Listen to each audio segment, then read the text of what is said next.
തപസ്സുകാലം പാപം വർജിക്കേണ്ട കാലഘട്ടമാണ്. പ്രത്യാശയുടെ ക്രൂശിൽ എന്ന ഈ തപസ്സുകാല എപ്പിസോഡിലെ എല്ലാ പ്രേക്ഷകർക്കും ഏറെ സ്നേഹത്തോടെ ഈ അവസരത്തിൽ പ്രാർത്ഥനകളും ദൈവാനുഗ്രഹങ്ങളും നേർന്നുകൊള്ളുന്നു. ഓരോ മനുഷ്യനും ദൈവത്തിൻ്റെ ഛായയിലും സാദൃശ്യത്തിലും സൃഷ്ടിക്കപ്പെട്ടവനാണ്. ആത്യന്തികമായി ഓരോ മനുഷ്യൻ്റെയും മുഖച്ഛായ എന്നത് നന്മയും വിശുദ്ധിയുമാണ്. ദൈവവുമായി മനുഷ്യനും മനുഷ്യനുമായി ദൈവവും അഭേദ്യമായി ബന്ധപ്പെട്ടിരിക്കുകയാണ്. നിയമാവർത്തന പുസ്തകം 4-ാം അധ്യായം 7-ാം വാക്യത്തിൽ നാം വായിക്കുന്നുണ്ട്, നാം വിളിച്ചപേക്ഷിക്കുമ്പോഴൊക്കെ നമ്മുടെ ദൈവമായ കർത്താവ് നമുക്ക് സമീപസ്ഥനായിരിക്കുന്നത് പോലെ ദൈവം ഇത്രയും അടുത്തുള്ള വേറെ ഏത് ജനതയാണുള്ളത്?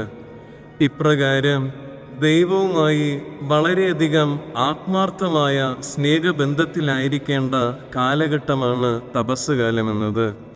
എന്നാൽ മനുഷ്യരായ നാം ഓരോരുത്തരും നമ്മുടെ മാനസിക ബലഹീനതകൾ കാരണം തിന്മയ്ക്കും പാപത്തിനും മുൻപിൽ അടിയറവ് വച്ചുകൊണ്ട് ദൈവത്തിൽ നിന്ന് അകന്നു പോകാറുണ്ട്. ക്രിസ്തുനാഥൻ ഗെത്സമനിയിൽ ശിഷ്യന്മാരെ നോക്കി ചോദിച്ച ചോദ്യം പലപ്പോഴും മനുഷ്യരായ നമ്മെ നോക്കിയും ചോദിക്കുന്നുണ്ട്.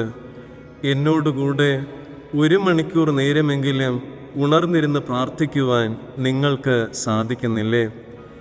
ഇന്നിൻ്റെ ലോകത്തെക്കുറിച്ച് നാം ഒന്ന് ചിന്തിച്ചു നോക്കുകയാണെങ്കിൽ ഇന്നത്തെ ലോകം തിന്മയുടെ കൂരിരുട്ടിൽ അമർന്നുകൊണ്ടിരിക്കുകയാണ്.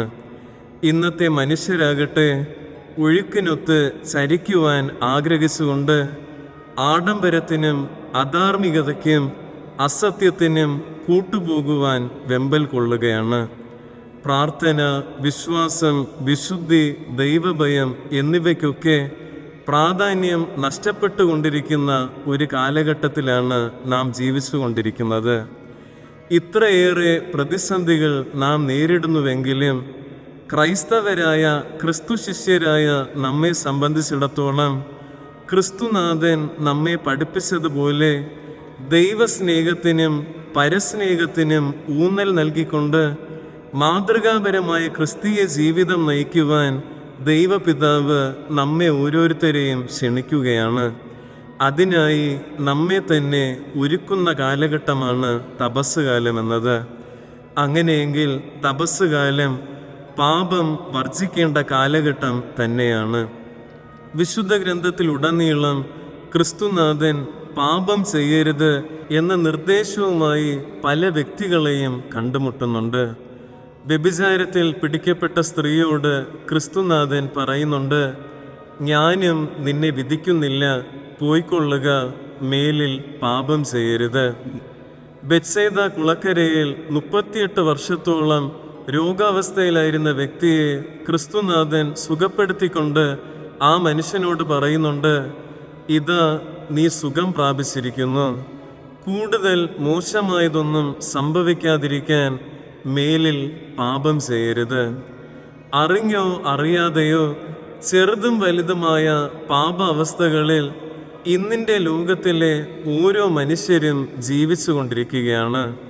ബെത്സൈദയിലെ അന്ധനായ മനുഷ്യനെ ക്രിസ്തുനാഥൻ സുഖപ്പെടുത്തുമ്പോൾ അവനെ ഗ്രാമത്തിന് വെളിയിലേക്ക് കൊണ്ടുപോയി സുഖപ്പെടുത്തിക്കൊണ്ട് ക്രിസ്തുനാഥൻ അവനോട് പറയുന്നുണ്ട്, ഗ്രാമത്തിലേക്ക് പ്രവേശിക്കുക പോലും ചെയ്യരുത്. അതായത് നമ്മുടെ പഴയ പാപ അവസ്ഥകളിലും നമ്മുടെ പഴയ പാപബന്ധനങ്ങളിലും നാം ഒരിക്കലും മടങ്ങിപ്പോകരുത്. പ്രിയപ്പെട്ടവരെ, തപസ് കാലത്തിൻ്റെ അവസാന നാളുകളിലാണ് നാം ആയിരിക്കുന്നത്. ഈ അവസരത്തിൽ പ്രാർത്ഥനയും വിശുദ്ധിയും വിശ്വാസവും ദൈവഭയവുമെല്ലാം നമ്മുടെ ആയുധങ്ങളാക്കി നമുക്ക് സ്വീകരിക്കാം. അപ്രകാരം പാപം വർജിച്ചുകൊണ്ട് ഉദ്ധിതനായ ക്രിസ്തുവിനെ എതിരേൽക്കുവാനുള്ള കൃപാവരത്തിനായി നമുക്ക് പ്രാർത്ഥിക്കാം. ദൈവം അതിനുള്ള അനുഗ്രഹം നമുക്ക് ഓരോരുത്തർക്കും നൽകട്ടെ എന്ന് ആത്മാർത്ഥമായി പ്രാർത്ഥിക്കുകയും ചെയ്യാം. ആമേൻ.